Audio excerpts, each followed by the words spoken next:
So in this retreat, there's always one of two things happening. Either you're present, your mind is silent, you're feeling peaceful.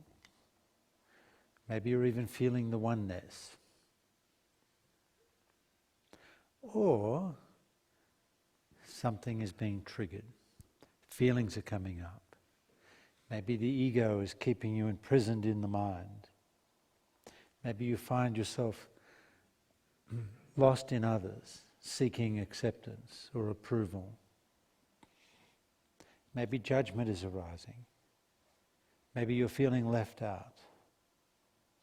Maybe you're feeling tired.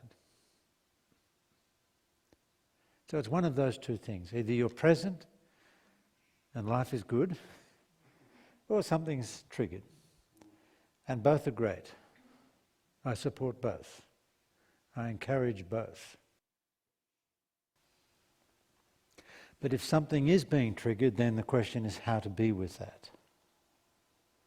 The answer is be present with whatever is arising. Bring it to consciousness. Reveal it, but don't get lost in the story. It's important to realize that there is a huge distinction between when you're truly present, awakened presence, and when you're in the mind and the ego.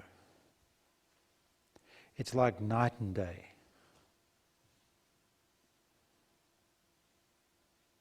And the test of presence, the true test of presence, is silence. Your mind is silent. And you feel very present with what is here. You're nowhere else. You're just here. There's nothing missing. There's no problem. You're just here enjoying the moment. Feeling whole and complete within yourself in this moment. That's presence. The mind is silent. Everything else is the mind and ego. Everything else is your story. Your story with all its feelings, with all the limitations, with all the pain, with all the hope.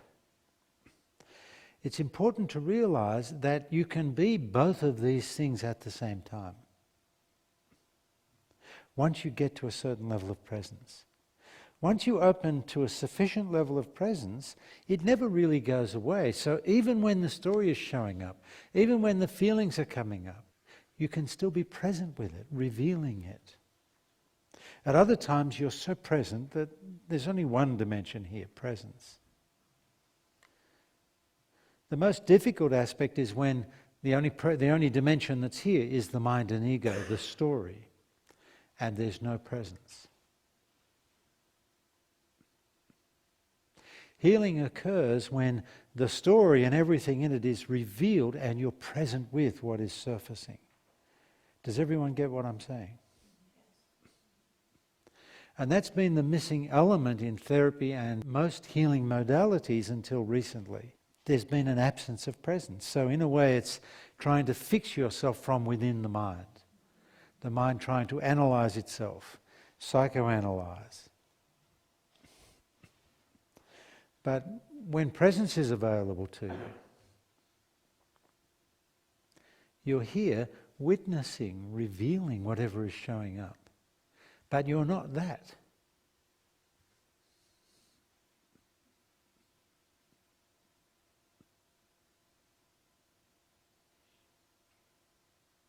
In a way, you have to own and acknowledge and confess that you are that in order to go beyond being that. Do you get what I'm saying? I am jealous. I am controlling. I am unworthy. I own it. I acknowledge it. Yes, this is me. This is who I've become. And as you acknowledge it and own it without judgment, somehow it loosens its grip on you and releases you. I'm aware of that, but I am not that. But the first step is, I am that. Even though you know it's not really true, you have to own it.